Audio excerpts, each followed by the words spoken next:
It's very easy to cook everything in one pot. To start my recipe, I'm going to put the meat in here to fry. Here I have 500 grams of meat, a chopped white onion. I'll also add a tablespoon of butter, a red bell pepper, and a green bell pepper. Now I'm going to stir. Now that I've mixed everything very well, I'll add a cup of rice. I'll add 2 cups of water. Next, we're going to season this rice. Add black pepper to taste and a teaspoon of salt. Now let's stir again. Now just let this wonder cook. Let's finish with some chopped parsley and chives.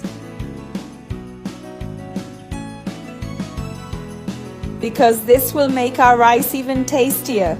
Let's stir here. Look how beautiful this rice is. Now all you have to do is serve it up. So that's it, my loves. I hope you enjoyed it and I'll see you in the next video. Bye.